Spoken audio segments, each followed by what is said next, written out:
Greenville, south ক্যারোলিনাতে অনুষ্ঠিত হল কর্ডি Rhodes এবং এলিস্টার ব্ল্যাকের মধ্যে এক নন টাইটেল ম্যাচ। শুরু থেকে ম্যাচটি ছিল অত্যন্ত প্রতিদ্বন্দ্বিতাপূর্ণ। দুই রেসলার একে অপরের ওপর সুপ্লেক্স, পাওয়ার স্ল্যাম এবং বিভিন্ন সাবমিশন মুভ ব্যবহার করেছে।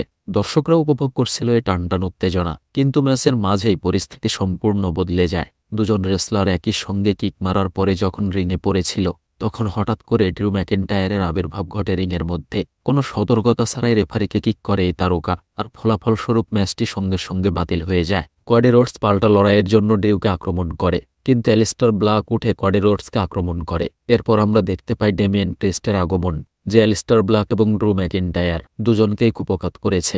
লড়াই রিংয়ের মধ্য থেকে রিংয়ের বাইরে গড়ায়, আর এতে জেলিনা ভেগাও অংশ নেয়, আর সে আঘাতও পেয়েছে।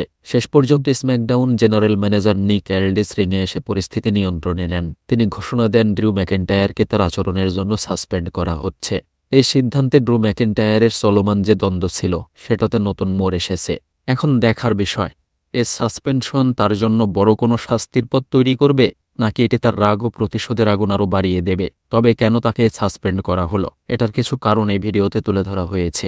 একটা কারণ হতে পারে তাকে আড়াল করা। ড্রু ম্যাকিন্টায়ার অনেকদিন যাবৎ একটানা কাজ করে যাচ্ছে, বিশেষ করে অফিসিয়াল কোনো ঘোষণা দিয়ে বাইরে না থেকে একটানা কাজ করে যাচ্ছে।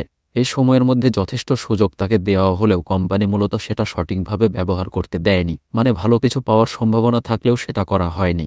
এখন যদি সার্ভাইভর সিরিজের আগে কিছুদিন তাকে আড়াল করে আবার সামনে আনা যায়, তবে নিজের ব্যর্থতার পূর্বের বিষয়গুলো ভুলে ভালোভাবে আবার সামনে আসতে পারে এই তারকা, আর এটা হতে পারে একটা ভালো সিদ্ধান্ত।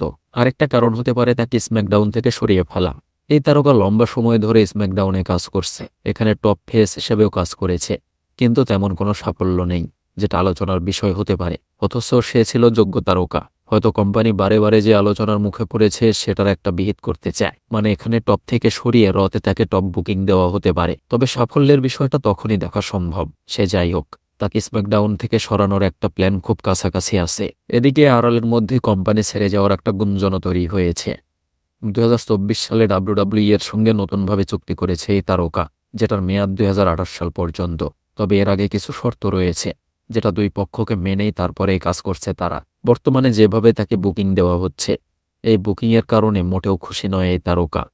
কোম্পানিকে বারে বারে বললেও বুকিংয়ের ক্ষেত্রে তেমন কোনো পরিবর্তন করেনি। তাই অনেকেই ধারণা করছে হয়তো কোম্পানি থেকে রিলিজ চাইতে পারে সে, আর কোম্পানিও এটা মেনে নিতে পারে, কেননা এর আগে এরকম ঘটনা তার সঙ্গে ঘটেছে।